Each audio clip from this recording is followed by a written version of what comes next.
தவக்காலம் 4ஆம் வாரம் வெள்ளி. முதல் வாசகம். இழிவான சாவுக்கு அவர்களை தீர்ப்பிடுவேன்.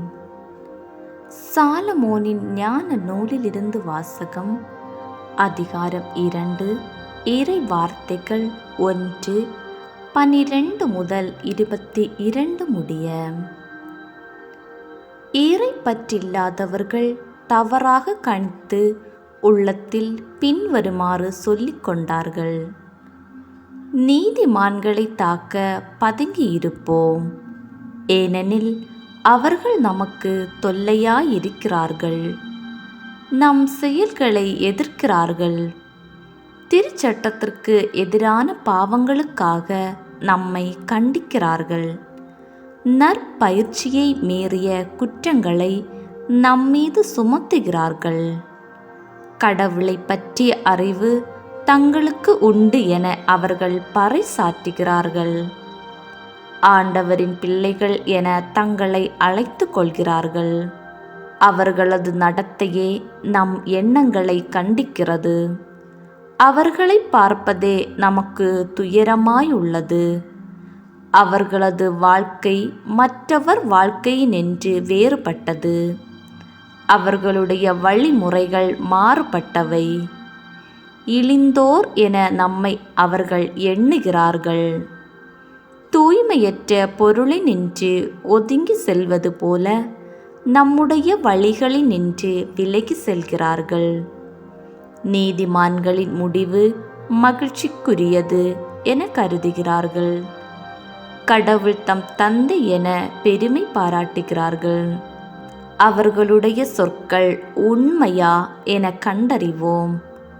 முடிவில் அவர்களுக்கு என்ன நிகழும் என ஆய்ந்தறிவோம். நீதிமான்கள் கடவுளின் மக்கள் என்றால் அவர் அவர்களுக்கு உதவி செய்வார். பகைவரிடமிருந்து அவர்களை விடுவிப்பார். அவர்களது கனிவினை கண்டுகொள்ளவும் பொறுமையை ஆய்ந்தறியவும் வசை மொழி கூறியும் துன்புறுத்தியும் அவர்களை சோதித்தறிவோம். இழிவான சாவுக்கு அவர்களை தீர்ப்பிடுவோம், ஏனெனில் தங்கள் வாய்மொழிப்படி அவர்கள் பாதுகாப்பு பெறுகிறார்கள். இறை பற்றி இல்லாதவர்கள் இவ்வாறு எண்ணி நெறி தவறி சென்றார்கள். அவர்களின் தீயொழுக்கமே அவர்களை பார்வையற்றோர் ஆக்கிவிட்டது. அவர்கள் கடவுளின் மறைவான திட்டங்களை அறியவில்லை. தூய வாழ்வுக்கு கைமாறு உண்டு என்று நம்பவில்லை. மாசற்றவர்களுக்கு பரிசு கிடைக்கும் என்று உய்த்துணரவில்லை.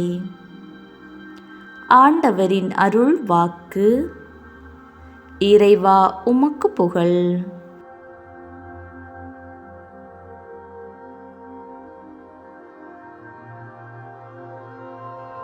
மனிதர் அப்பத்தினால் மட்டுமல்ல, மாறாக கடவுளின் வாய்ச்சொல் ஒவ்வொன்றாலும் வாழ்வர். நற்செய்தி வாசகம். இயேசுவை பிடிக்க முயன்றார்கள், எனினும் அவருடைய நேரம் இன்னும் வரவில்லை. யோவான் எழுதிய தூய நற்செய்தியிலிருந்து வாசகம். அதிகாரம் 7, இறை வார்த்தைகள் 1, 2, 10 மற்றும் 25 முதல் 30 முடிய. அக்காலத்தில் இயேசு கலிலேயாவில் நடமாடி வந்தார்.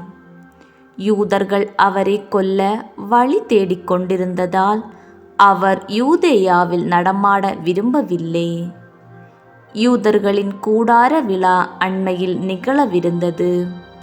தம் சகோதரர்கள் திருவிழாவிற்கு போன பின் இயேசுவும் சென்றார். ஆனால் அவர் வெளிப்படையாக அன்றி மறைவாக சென்றார்.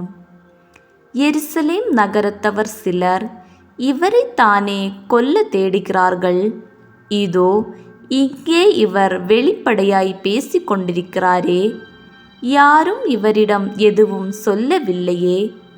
ஒருவேளை இவரே மெஸ்ஸியா என்று தலைவர்கள் உண்மையாகவே உணர்ந்து கொண்டார்களோ? ஆனால் மெஸ்ஸியா எங்கிருந்து வருவார் என்பது யாருக்கும் தெரியாமல் அல்லவா இருக்கும்? இவர் எங்கிருந்து வருகிறார் என்பது நமக்கு தெரியுமே என்று பேசிக்கொண்டனர்.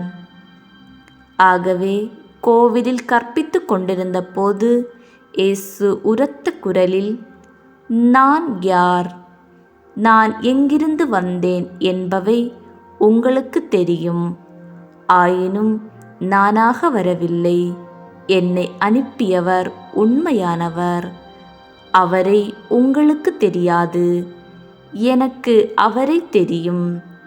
நான் அவரிடம் இருந்து வருகிறேன், என்னை அனுப்பியவரும் அவரே என்றார்.